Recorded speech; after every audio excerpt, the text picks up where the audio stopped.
रात के 2:45 पर चलने वाली आखिरी ट्रेन स्टेशन पर बस रमेश वहीं खड़ा था और प्लेटफार्म की लाइट एक एक करके बुझने लगी। उसे ऐसा लगा कि ये कोई पावर कट है, पर वो तो ट्रेन के आने का इशारा था और ट्रेन में सिर्फ कोई इंसान नहीं, सिर्फ परछाई परछाई। रमेश दिल्ली में एक प्राइवेट नौकरी पर काम करने वाला एक रात अपने गाँव वापस जाने को सोचता है। उस दिन काम इतना खिंच गया कि वो आखिरी ट्रेन का टिकट ही नहीं ले पाया। फिर उसने बाद में एक ट्रेन का टिकट लिया। रात 2:45 पर platform number 4 train Himganga express. Station पर पहुंचते ही अजीब सा माहौल था। ज्यादातर लोग वहां पर नहीं थे, सिर्फ 2-3 भिखारी और एक चाय वाला वहां पर था और एक अजीब सा बूढ़ा जो वहाँ पर बेंच पर बैठा था और लगातार घड़ी देख रहा था। बूढ़े ने उसकी तरफ देखा और बोला, बेटा ये रेल में मत बैठना, जो इसमें चढ़ा है वो वापस नहीं आया है। रमेश हंसा और बोला, चाचा मेरा टिकट कट चुका है और मैं अपने गांव जा रहा हूँ। ट्रेन आई पर सीटी की कोई आवाज नहीं, बस लोहे की पहिए की छुक छुक की आवाज और धीमी सी फुसफुसाहट। गार्ड डब्बे के बाहर नहीं था और रमेश ने देखा कि सच में इस रेल में कोई यात्री नहीं है। वो बैठा और खिड़की से बाहर देखने लगा। अंधेरा, बस कभी कभी कोई पेड़ की सूखी टहनी दिखती। थोड़ी देर बाद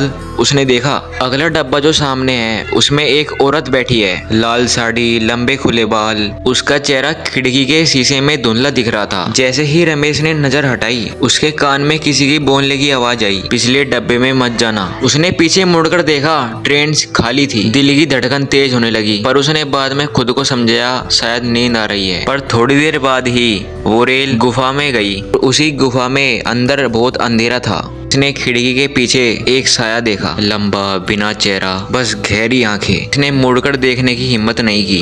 उसकी गर्दन पर ठंडी सांस महसूस हुई और एक धीमी आवाज, अब तुम भी नहीं उतर पाओगे। चीखने ही वाला था कि रेल गुफा से बाहर निकल गई। रोशनी में पीछे कुछ नहीं था।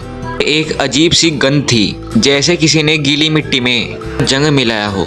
रेल के अगले स्टेशन पर कोई नहीं चढ़ा, कोई नहीं उतरा।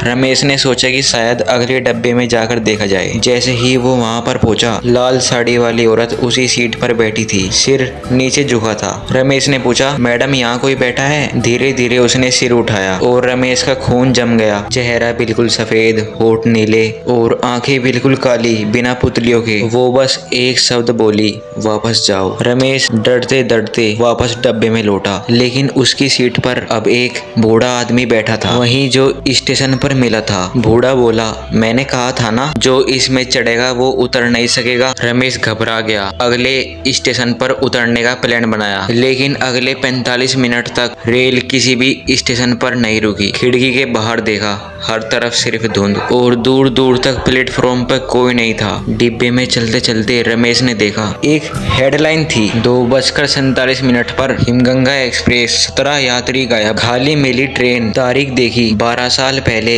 उसी दिन की उसी रात। रमेश के हाथ कांपने लगे। पीछे से किसी ने उसके कंधे पर हाथ रखा। मुड़कर देखा तो पता चला सारे गुमशुदा यात्री खड़े, आंखें काली और सब एक साथ फुसफुसा रहे थे, अब तुम भी हमारे साथ चलो। रमेश चीखते हुए अगले डब्बे में भागा, पर हर डिब्बा वहीं था। लाल साड़ी वाली औरत, एक बूढ़ा आदमी, काले आंखें वाले यात्री। रेल आखिर में एक सुनसान पटरी पर रुक गई। कोई स्टेशन नहीं, बस काले आसमान के नीचे एक टूटा पुल। रेल से उतरते रमेश को लगा कोई उसे पीछे खींच रहा है और फिर बस सन्नाटा। अगली सुबह हिमगंगा एक्सप्रेस बिल्कुल खाली मिली।